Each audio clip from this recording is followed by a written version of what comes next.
Greetings, ladies and gentlemen, and welcome to this latest edition of Tales from Outer Space. I hope you enjoy. Story number 1, War is Their Game, written by Themegazer. Commander Uvanth Ront making an official report to the Ministry of Planetary Warfare with recommendations on future activity with the new native species, the humans, as they call themselves. 3 galactic cycles ago, translating to 6 solar rotations of the local system, we made Planet 4 undetected onto their planet Earth on a standard scouting mission and subjugation mission by order of Admirals Masthan Kul and Hunklan Fortrol. Upon surface contact, regulations were followed for the swift capture of a nearby clan, named at the time New York, albeit with higher difficulty than expected. Sticking to procedure, a quick roundup of the tribe as well as the coordinated blitz attack to remove the armed presence within was executed, resulting in the total of 6 million native casualties, 2 million captured slaves of varying quality, several hundred captives who were sent for processing and information extraction, as well as a few stragglers, no doubt making a mad scramble for the safety of a nearby clan. Soon after this, it was brought to my attention that our initial reports of the populace were incorrect.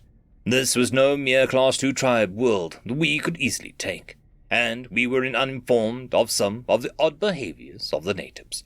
Primarily, the presence of the rules of war was not a sign of weakness as we, the scouting party, thought.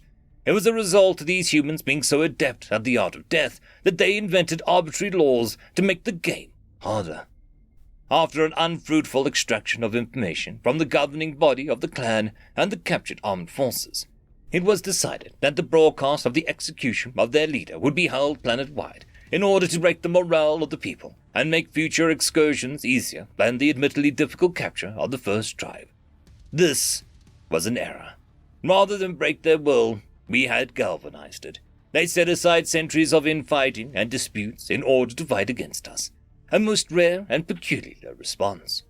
Within a local cycle, our progress had been brought to a near halt.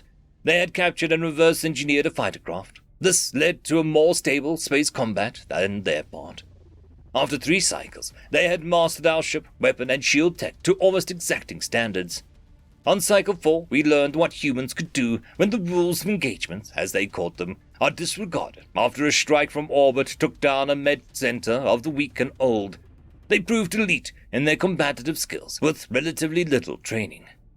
During Local Cycle 5, they displayed what they called enhanced interrogation. Plain and simple, they had rescued a processed slave and decided our torture needed an educational update. The methods they used, the barbarism and efficiency somehow blended into a nightmarish display of no less than 3 previously undiscovered ways of our kind to feel pain. Those that were sent back are still unresponsive. In Local Cycle 6, they developed warp tech all of their own efforts, even seemingly improving on our designs. This gave the metaphorical Schlugnar fight. By the end of cycle, they were making a full astral assault on Base Station Gamma. So now, here I sit, with a Terran Alliance soldier pressing a weapon at my back, watching as I warn you all. What we thought of as a Class 2 tribal world had ascended to the rank of a Class 5 warrior civilization, only trapped on their home world by its unreasonable gravitational pull. Otherwise, it is my assessment that with access to galactic resources and their rate of advancement combined with the likely removal of self-imposed rules of war, they will become a Class 9 conqueror race within 7 standard galactic cycles. If they continue the propensity for the gathering of allies off-world, it is with no doubt that this is the seed world of no less than a Class 14 Emperor civilization. So I warn you, we must seek peace, for war is their game, and we are surely played by different rules. Commander Uvanth Ront, Expeditionary Leader of Scouting Group 7. May the light of the Elders shine upon my end. End of story. Story number 2. Lips Without Teeth, written by I Am the Hype TFS. It was a derogatory phrase used to describe humans. Its literal meaning referred to how humans hid their teeth behind closed lips when they smiled while interacting with other races, since most found the baring of teeth to be a sign of aggression, or in extreme cases even a threat. They did this to be polite, and at first it was generally appreciated by those they met, and this politeness eventually extended towards most interspecies interactions, from social to political. The humans were very considerate of other cultures and ways of life, a stark contrast to what they knew of humanity's history. They had experienced a fierce race, thirsty for conflict and blood, and to be fair, when they first took to the stars, their exploratory vessels had military escorts. But times had changed, and the humans continuously scaled back their military presence. They would never abandon it entirely, of course, but the size of their standing forces could usually be measured by what it would take to defend their current territory, and if there was excess, it would be repurposed. Over time, the galaxy fell into a misconception that humanity had defanged itself upon joining true civilization. This mistaken opinion went unchallenged by the human ambassador when their fellow Federation members subtly probed for their take on the matter as formed a small bit of dismissive laughter. Nearly a century later, and the phrase had now reached peak usage, and though it was usually not said directly to a human's face, its second meaning was clear. They took the humans for cowards, a race that chose the path of least resistance in conflict and argument, and avoided war at all costs. The galaxy saw them as a race who, if they had any courage before, they had surely lost it by now. So, when the Autriac, a warmongering empire from another galaxy, invaded with enough forces to threaten the galaxy at large, no one expected much from the humans. Their technological advances were amazing, to the point of disbelief at times, and their individuals were impressive on their own. But clearly, they weren't built to handle war. Not anymore. So when humanity volunteered itself as the galaxy's vanguard to hold the line until the other races could muster the full might of their forces, it took everyone off guard. But what truly shocked them to the core was how quickly the humans overturned every misconception they previously held. Some races had never even heard of the war economy before. After all, most of them balanced their economies with both consumer and military needs in mind, so there was never a need to alter the systems already in place. But they now watched as luxury cruise production lines now pumped out battle cruisers, how hundreds of personal spacecraft businesses now churned out hordes of fighters. Any form of consumer production that was not absolutely required shifted to provide for a war effort, and from batteries and fuel for energy weapons to ammunition for kinetic arms. They watched as humanity pulled back their lips and revealed their hidden teeth.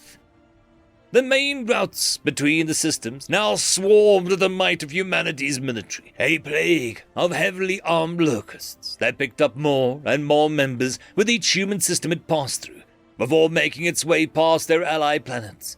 Sensors screamed out warnings and alerts to the owners of these worlds as thousands upon thousands of ships roared past daily, and even after the bulk of the fleet gone by. Hundreds of reinforcements came through in its wake as soon as they came off their respective production lines, with crews ready to man them on standby for the moment they were battle ready. Their allies weren't the only ones caught by surprise by humanity's decisiveness, having sent spies to scout out the new galaxy they planned to conquer. The Etiok found themselves under the same mistaken impression, and were fully unprepared for the immediate and violent response as massive waves of enemy vessels dropped out of FTL and crashed against their forces. From the outset, the invaders found themselves on the defensive, with the human forces driving them almost back to the edge of the galaxy through sheer ferocity.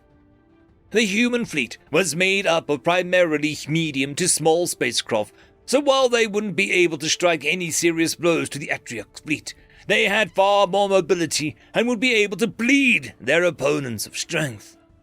From the start, the goal was not victory, but simply to stall, to hold the line until the heavy cruisers, the destroyers of the Federation, could be mustered and arrive en masse. Even the true firepower of the Federation fleet finally arrived, the enemy couldn't completely ignore the swarm in favor of the larger threats, because the human fighters were dogged in their efforts to bring down communication towers and shield generators. And being blind, deaf, and naked in front of the heavy neutron cannons of the destroyers was nothing short of a death sentence. Eventually, the Atriarch managed to destroy one of the heavy Federation vessels, but they couldn't celebrate, because humanity had made them pay dearly for it, crippling the communications of two of their own and severely weakening the integrity of another's shields. They did their best to make a comeback, and the losses of the Federation side were not small. But ever since the initial assault, the invaders hadn't been able to gain a steady foothold in this battle. Finally, when only about half of their original fleet remained, they accepted the futility of this invasion and jumped out the largest and most important vessels, leaving behind others as sacrifices so they could escape. Humanity was relentless in their pursuit of the stragglers, hunting them all along the galaxy's edge until they were certain none remained. Even then, though, humanity didn't pull back its forces like the rest. For the next several years, the Great Swarm patrolled the galaxy borders, waiting to see if the Atriarch wanted to try their luck again. During this time, there was discontent amongst the other races that such a force was traveling the galaxy, completely unchecked, but none were brave enough to confront the humans. The race they had labeled toothless cowards had bared their deadly fangs at the enemy, and they were nearly as terrified as their foes had been. Aside from the lack of courage that prevented them from voicing their concerns, there was a sense of shame that they had severely underestimated and disrespected such a fierce ally. Humanity had been the first ones in, and while everyone else had already gone back, they still hadn't pulled back. They prowled the edge in force like a pack of wolves, their muzzles still freshly bloodied from their last kill, daring anyone who had the courage to try to take them on a second time. 5 years to the day since humanity clashed with the invaders, they finally pulled back their forces to the heart of human space. The production lines had slowly been transitioning back towards consumer goods for some time now, but now the vessels of war had returned to the very lines on which they were built to be dismantled and have their materials repurposed. Another year passed, and humanity had returned to its pre-war state, and aside from the monuments erected to honor those who had lost their lives in the conflict, one could be forgiven for thinking that the fury and violence displayed by the humans had been nothing more than a collective dream. But the galaxy would never make that mistake again.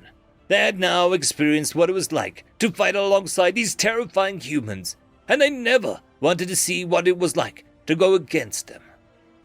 So they silently thanked their gods that the humans chose not to bear their fangs at them, to abandon the brutality they now saw come so easily to them, to choose peace instead of war, to smile with lips without teeth. End of story. I would quickly like to thank the T5 channel members and Patreons: Casper Arnholtz, Cam Maxwell, Barky, Lord Azrakal, It's Difficult to Pronounce, Dragzoon WRE, Holly's Sister, Arcadian. Thank you very much.